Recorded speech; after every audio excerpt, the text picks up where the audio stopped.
we think of Jesus as what? Like, what did he do for work? You need to cut that out. Dude, they'll get rid of you in a heartbeat. You've seen it. As long as you can follow Jesus, it really doesn't matter what you do.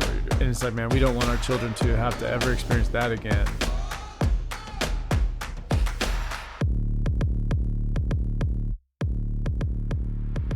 What's up, y'all? Welcome back to the Patros Podcast as we embrace healthy masculinity. My name is Allan Pereira.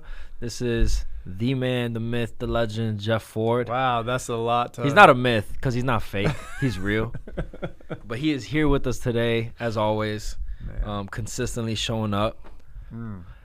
What's He's up, giving bro? me my flowers today, bro. Yeah. Well, Thank I took you. one, the myth. I took that flower you back took that 'cause away. You don't Okay. want to be a myth. No, I don't. No, I appreciate it. I appreciate that. How are you doing? I'm doing good. Yeah? Yeah. What's the word?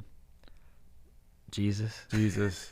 That's like during He's the such Cam, a good Christian. the Cam interview Yeah. when it was just like, man, great job. He's like, that's Jesus. Jesus. Man, always we Yeah. can talk about Jesus. Yes. Actually, Allan and I were talking about it before we started the show today. He's like, man, what do you, like if you're not talking about like serious stuff, what do you talk about? That was on the last podcast. Oh, that's on the podcast? Oh, dang. You didn't need to cut that out. Imagine you're just like, yeah, he showed me this video like right before about J. Cole or something. Oh, man. But, man, it's always good to talk about Jesus. Oh, my goodness. All right, y'all, listen. We're going to be efficient today with this Yes. podcast. Yes. But because it's a cool topic. It's a cool topic, I think. It's an interesting topic to me, which is about, we're going to talk about work today. And primarily going to talk about like differences in how the generations view work, right? So on the Patros Podcast, we talk a lot about just this multi-generational wisdom that we pass on. And you know what's interesting? So let me start there, actually. You're a millennial that can relate, I think, I'm on the cusp of to the Gen Z. where Gen Z begins and millennial ends, but Yeah. I'm on the side where millennial is. Yeah. Yeah. But you're probably in a lot of things more Gen Z, Oh, yeah. right? Yeah. So how do y'all look at like authority, and how do you look at people passing on wisdom? Because like we're saying, I think in large part we're doing this podcast because we say we're missing that in some regard. So I think we're valuing it as otherwise we wouldn't do this podcast. Yeah. But like, how does Gen Z receive that? It's for me, the generational conversation is always interesting because I think it doesn't take into play socioeconomic background, Okay. and it doesn't take culture into play, right? Like what we would say for your Gen Z, Western American, discipline wise would be very different than what your Gen Z Japanese Sure. person. So for our context, I think because of social media and the impact that it's had on people with feeling like they have more authority, entitlement, like the next generation passing something on, I think there's a lack of trust, and that you have to then like develop that trust through the amount of information that you provide, and also like what is your expertise to then, like what is your authority to even say those things. Okay. Right? So there has to be a validation. In other Yeah. words, you're not going to get respect. I don't know if respect's the right word. You're not going to get maybe respect. Like I might just not because value your insight. just because you're older. Yeah, no. Because I think so many people with social media, and this is a good thing of social media, like I've seen too much. Yeah. I've seen too many older people not get it right Yeah. and be dumb. Well, you have the world at your fingertips. Yeah. So you've Gen Z seen it has all. grown up with the world at their fingertips. So you can't like send me that chain email anymore, Grandma, like my grandma used to. Nana K. What do you mean chain email? Like I don't know. So in the early days of the internet, Mm-hmm. there would be chain emails that would just get passed around, because back then there wasn't social media and all that. Like it was just like, it? hey, yeah, did you hear this story? And you would forward it to everybody in your contact list, and it would be something. Oh, I have family that does that with WhatsApp. Yeah, because they're in another country. So and then you find out, oh, Gotcha. none of this is true. Like it was completely and why do fabricated. grandparents always get scammed? That's what I'm saying. Like the older generation, because they grew up in an Trusting environment people. where you did trust what people, and so That's the good, internet yeah. brought about like this. What? Now I can pass on this information that I used to pass on just with my word of mouth. Now I can pass it on. Like, think about the power. Press of of a button. I just Yeah. press a button. Now everybody knows about this. Well, they didn't Wow. take the time to verify. Is it true? They didn't think. But that is interesting. They didn't think that, oh man, this might Yeah. not be true. Yeah. They just assumed that when people spoke or wrote or whatever, that they were speaking truthfully. Nowadays, bro, I'm such a skeptic. Anything I see, I'm like, that was doctored, fake news. Like, my default now is I don't believe it. Yeah, you have to earn. Prove it. Yeah. Like it's like you should be innocent until proven guilty. Now it's like, no, you're guilty. Yeah. Until you're proven, and which is bad. I don't like that part of it. But it's discerning. It is discerning. Because it's always a flip of a coin with the internet. Like I don't know if this is true or not. Let it play out. Yeah. And let me not respond too quickly. Yeah, because then you become the fool. And then you look like an idiot. Yeah. And everybody makes a meme of you. Oh, bro, there's this. So I know, like, recently the Masters was on, and I know you're not a huge golf guy, but you're getting into it. Yeah, like I see the Wheel of Not Ideal. The Wheel of Not Ideal? Yeah. I don't even know what that is. So it's literally, let me not take away from your story. I'll tell you about the Wheel of Not Ideal. Okay. Well, no, I was just saying there was a meme. So the Masters, they have the past champion. Mm-hmm. They have the current champion. That's the green jackets. Yeah, the guy who just won, and they're in Butler Cabin. And then they've got the low amateur. And the low amateur, like, a lot of guys have won that in the past. Like, I think Tiger won it, Sergio Garcia, like others who then Is go that on not as hard of a competition? Well, to be able to get an amateur, to be able to even get in the Masters is a big deal. And then Gotcha. to be the low amateur in the tournament is a huge honor. That's why they honor that person. Gotcha. Because that person is usually in college or whatever, and they're going to be an amazing golf. Like, they're going to be on winning their way. it one day. Gotcha. You know? And so the guy this year, I think his name is Neil, which is so perfect for that. If there's Neils out there, but this is a great Neil story. But so and I'm not going to do this justice if you're listening to it, but he's giving the interview and he's talking to Jim Nance, or whatever, and he's doing this with his eyes. So he's like here, and then he keeps like looking wildly over to his right. And it's so awkward. And you're like, bro, what are you doing? And it's like a close up to him, and he's just like, it just keeps looking over. Like, and everybody, so the internet was going wild with like, what is he looking at? And so then he came on the Pat McAfee show and was like, man, I was so nervous. I didn't want to miss my cue. So I was looking at the teleprompter to make sure I wasn't missing my cue. And then I just looked like a dumb, and they were cracking. But it was like now.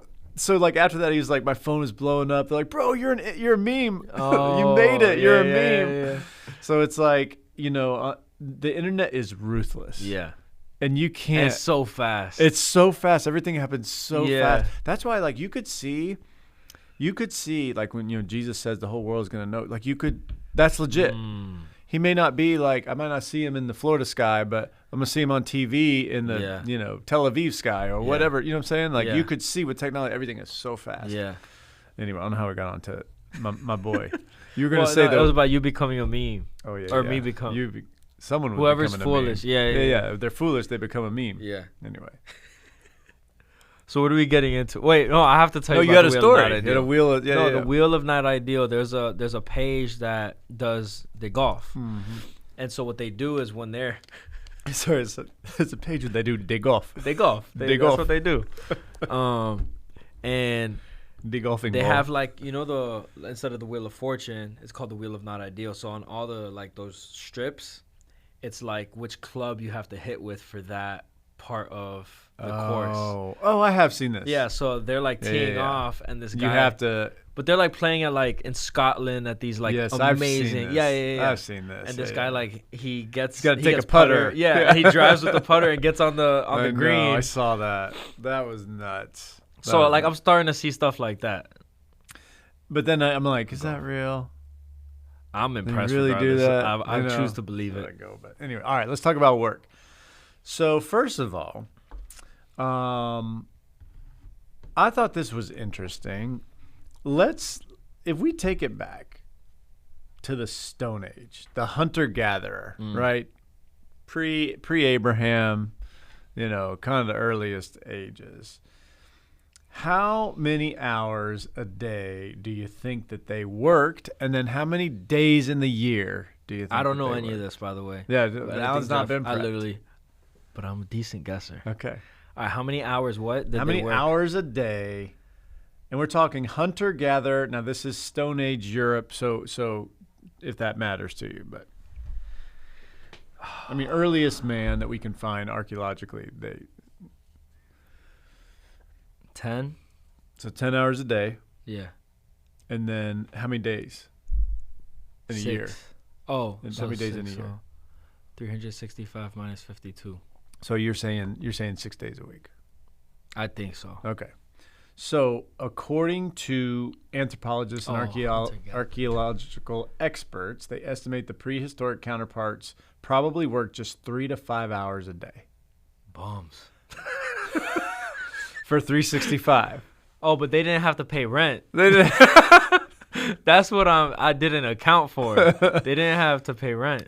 I mean, they just had to go find something to eat that day.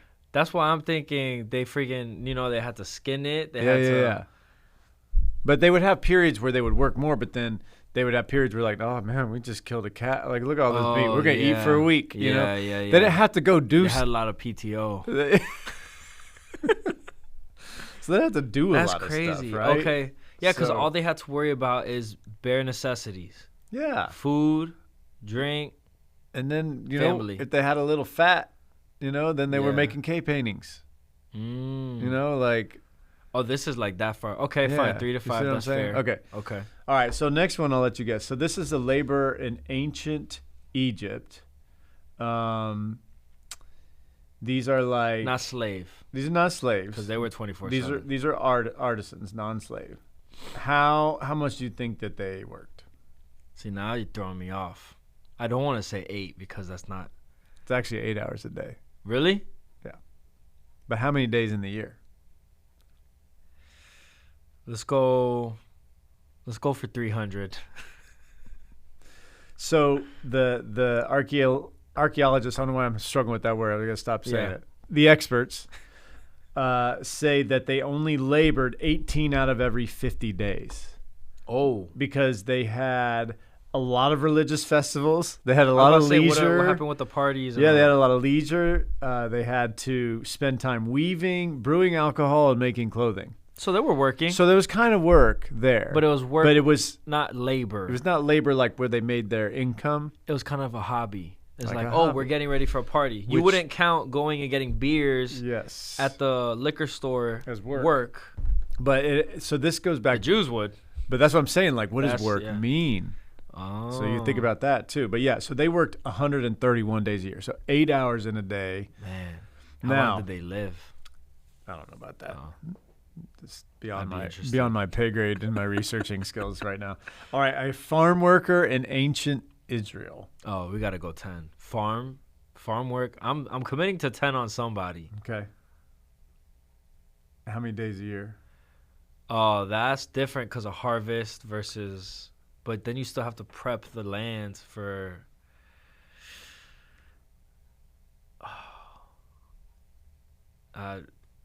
250. About 300. Oh, I would have been about right. 300. Bruh. So, and if you think about it, right? So, like, what's the biblical mandate here? Yeah. All right. So, you remember this story from Matthew 20. Let me just read it for the folks. For the kingdom of heaven is like a landowner who went out when? Early in the morning. So, Jesus is telling a parable that they're going to understand from culture at that time. A landowner went out early in the morning to hire workers for his vineyard. He agreed to pay them a denarius for the day. About 9 in the morning, he went out and saw others standing in the marketplace doing nothing. So what could you deduce from that? What time did they start the day? Early in the morning. Early in the morning. So if at 9 it was his second time getting workers, what was the first time? Probably 5, 6, 7, right? So they could have finished. Oh, no, but they would be working still. Right. That's what I'm saying, though. Yeah. He went to get the first batch of workers early in the morning. Yeah. Well, can you farm when it's dark out? I don't think so. So it's probably dawn, right? Mm-hmm. First break of light. Sunrise. Yeah. Sunrise. So what, 6, 7, whatever it is. 5:30, depending on when. Right, depending where you're at. So then Daylight savings. he went, I don't know if they had it back then. He went out again about noon, and then about 3 did the same thing. About 5 he went out and still found others standing around. Now, why would others be standing around unless there was an expectation of still receiving work? And it's 5, sun is still up. So, right, because no one's hired us. And then They didn't have lunch breaks because you didn't have an 8-hour day. Well, they did break. Like they would break for their they would break for lunch. Like they would spend time in the heat of the day. They would rest a little bit. So so that didn't count towards their work. You see what I'm saying? You're giving CEOs ideas on not paying for lunch hours. Y'all didn't work. Y'all didn't work anything. Yeah, you ate. You had to eat anyway. What am I gonna pay you to eat? So. Right. So then when evening came, the owner of the vineyard called. He said, all right, we got to pay the workers their wages, which in that culture, that's what you did. You did not let that person go home without paying. Because what they would do is they take the money and on their way home, they go to the marketplace. Right.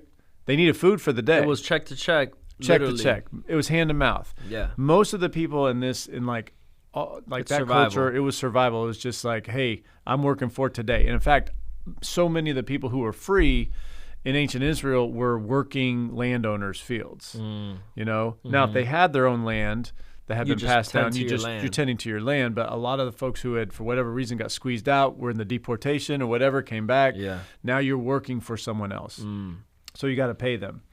And so then, of course, we know what he does. He talks about how he pay them all the same. But the point is that parable kind of gives us like some insight, right, about how long that they worked. So they would work dusk till dawn, or dawn to dusk. But then they would take a siesta in the heat of the day. But it was about 300 days in the year during that time. So, all right. So that's our ancient Israel's, which is almost a 6 or 5 day work week. And they would do it 6 days a week. Yeah. Yeah, because they literally only had a Sabbath. It was just a Sabbath. Yeah. All right. Imperial Rome. Imperial Rome. If you think about, the Roman. We're just gonna go 300. Okay, 300 days a year. What was their work? What was their work day? 9. Okay. So we're talking not about slaves, because slaves always got the they got the raw end of 16-hour work day. It was like, it was awful. It was not good. Which slaves back then meant something very different than it did. Yeah, I mean the slaves. A lot of there was they had like contractors. Yeah. And then they would have like folks who would voluntarily work for. And then they would have and those would be slaves. Like those are people that would say, I'm going to voluntarily come into your service as a slave. And so it was a lot of those. It was like an employee that just lived on the premise. You know what I'm saying? So it was not like what we would think of today because of correct our context. And in fact, in some of those contexts, there was a contract that was. I was doing some research on that. Some of those contexts, they would actually do a contract, and if the master did not meet certain, the slave could just walk away. They were out of the contract. Like, oh, you're in breach of contract, I'm out. So is that why the scriptures talk about like, hey, if you have a slave, that you never, like at the end of 7 years or whatever, you need to give them X, Y, and Z. Like they leave with retirement funds basically. Yeah. Not retirement, but they leave with something. That part I don't know. I'm not expert in that, but I do know that that they could leave. And of course there was Jubilee, right? Yeah. So every 50 years Everybody's clean. everybody's clean, and then you had every 7 years you had to give back what it is that you acquired during the. So like you couldn't. It was almost like profit sharing. You'd have to profit share with. Yeah, like every 7 years there's a cancellation of debts. So and that's why Jesus would even say, don't be thinking about the fact that there's only 1 year left. Or there's 7 years left. I'm going to really get this guy good or whatever. Don't be thinking about the year that, you treat him fairly in year 7 and in year 1. It's kind of like the story we just read. I'm going to treat him fairly at 7 a.m. or 7 p.m. Like I'm going to treat them the same, Yeah. So in terms of equity, like the people who are all about like equity and inclusion, they should love Jesus. Yeah, because he's all about equity and inclusion. Like, anyway. So in Imperial Rome, now this is for like an artisan, someone who's making, just what it was, metal or whatever the case is, or making different things. It was 6 hours a day. So they worked 6 hours a day from 6 a.m. to midday, and they only worked 185 days a year. Shoot. Because festivals were frequent. Work hard, play hard. So it was very much like... and that was in Rome? Yeah, so like... The Romans made the most of their abundant leisure time, taking time out to hit the local baths, watch chariot races, view gladiatorial competitions and theatrical UFC. performances, attend public executions, and a whole lot more. What a life, right? That was UFC, NASCAR, Formula One, before it ever was. Interestingly enough, in medieval England, a peasant would work 8 hours a day, but only about 150 days a year. Wow. There was plenty of time to celebrate. Sunday was a day of rest, but a lot of Christian festivals, etc. And then how did they function? But in agricultural societies, you have winter. What are you doing? So really what they were doing was during those 150 days, you're accumulating your wealth for the year. Correct. So you're working longer days, But if you're like running a market, you have to be open every day, don't you? Or are people literally planning out like, hey, the market's only open 3 days a week. Yeah, correct. So correct. we buy for the week. Yeah. That's what I was getting from the research was they would only have certain times that they were open. They just kept a lot more time for leisure. For life. And life, yeah. So it's just interesting, right? Yeah. Like, so I'm going to fast forward. It's depressing, I'm not going to lie. I'm going to fast forward here. In France during like King Louis the 14th, everybody was poor. Working day was up to 12 hours long, but 2 hours was set aside for lunch and maybe a nap. So at least he gave him a nap. Yeah. And then, so really where it got bad. You mean 12 hours and a nap isn't bad? 12 hours and a nap is decent. Where it got bad was in kind of this would not surprise you, the Industrial Revolution. So in mid-19th century England, they worked on average 16 hours a day. Oh. So we've gone from basically 8 to 10 is kind of the standard. Then it went to 12, then a couple more 100 years, right? So now you're talking 16 hours a day. And because, there was cheap labor and, an abundance, and they did it 311 days a year. So they did get some, they got Sunday, right? But 311 days, think about it. If it's 365 minus 52, right? That's just your one day. You didn't really get holiday. You got maybe Christmas. In 20th century America, the Industrial Revolution was doing all that. And then in 1926, Henry Ford realized productivity increased when they worked 40 hours versus 48. Shout out to Henry. That's what I'm talking about. I wish I was blood. So, I'd be chilling right now. I probably wouldn't be doing this podcast. So that kind of brought that in. And then there's a whole, let's see here. So he's the reason it went to 40. Now, today, an office worker in 21st century Netherlands. All right, so talking modern day. How many hours a day do you think they work? Why Netherlands?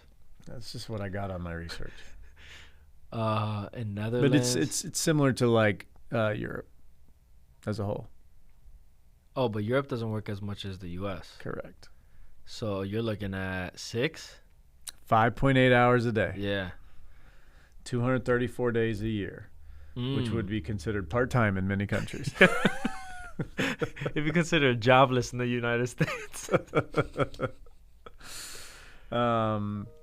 Yeah, so, and in America, it is actually 21st century America, based on the U.S. Bureau of Labor Statistics, it's 34.5 hours a week.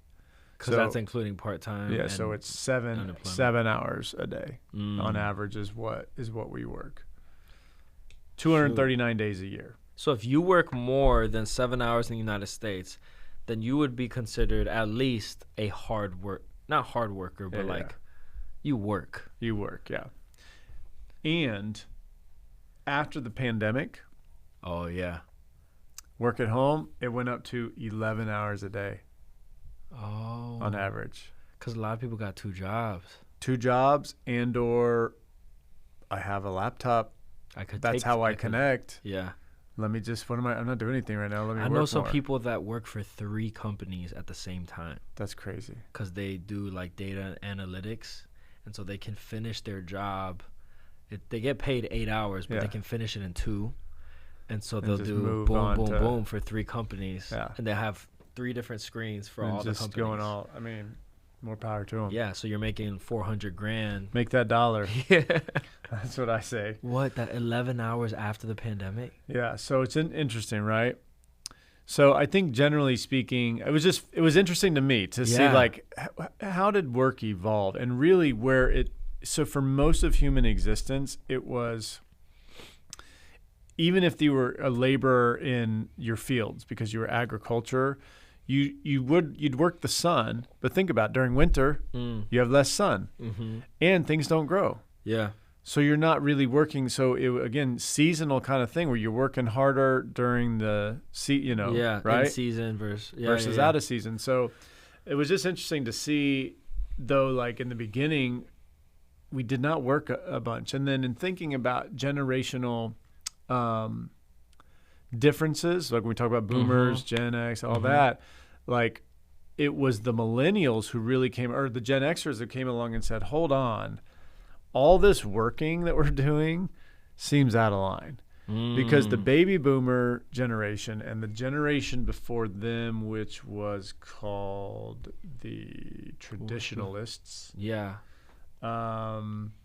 they were very much all about like loyalty to their employer. You live to work, right? All of that. And then you die at your job. Correct. You work in 40 years. There's loyalty there, and that's part of your that is your identity.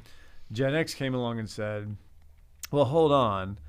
I don't know that my identity is just wrapped up in all this. And when am I?" You were like, "Well, hold on, hold on. What I should be able to get a little more work-life balance here." Now, unfortunately, so you also guys make it Herbalife. So, yeah, Herbalife and Amway. They want a piece of that. You guys made MLM a thing. That was Gen X. That's what Donald Trump was like. If I ever lost all my money, you know what I'd do? I'd start an MLM company. Yeah. He's about that point. Yeah. He might want to think about starting it. I was just reading how he's he's out of cash. He's out of cash. Really? Yeah. Oh, so shoot. He's he's trying to. I wish that on no one. Well, maybe some people, but not. Well, we want people to be able to pay their bills. Yeah. Actually, interesting story. I don't know if I should share this on the podcast. I'll be discreet about it. I know someone who is employed at Mar-a-Lago. Oh. And has had at least 3 personal interactions with the Donald. Oh. All of which have been very pleasant. Yeah. No, everyone I've ever heard of that has met him has said nothing but good. Helped in a certain capacity to make life better for the staff. Yeah. He intervened. He's like, "What? They're making you do this? Hold on." And he changed it day of. Yeah. It's crazy. This is pretty cool. We don't have to put this on the podcast. Well, I think that's fire. No, that's interesting. Yeah, no, I think that's fire. Interesting. Yeah. I was saying more like there's some people I listen to that they've interviewed him and they've played golf with him and everything. And so like amongst youth, there's like a lot of people like in their late 20s are kind of looking at him and being like, dude, he seems pretty cool. Like, seems pretty nice. Yeah. But it's just like bad, like a lot of people he never paid that he did business with. The whole pay your worker thing at the end of the day. Nah. Yeah. No, I'm not saying I'm But not apparently making he's any really, political statement right now, please. This is if we keep it. Just trying to keep it 100. Okay, so in thinking of generational differences, but also just thinking about work, like how do we view work? Yeah. It was interesting. So I came across an article, I'm going to hope I can find it here, where it really kind of like looking at Jesus. And so we think of Jesus as what? Like, what did he do for work before he Everyone became... thinks of him as a carpenter. As a carpenter, right? Because his dad. Because his dad was a carpenter. So the stepdad. The Greek word is tekton, which is where you derive tectonic and architect. But the English translates it to carpenter, starting with William Tyndale's version in 1526. And so all of the other translations make it a carpenter.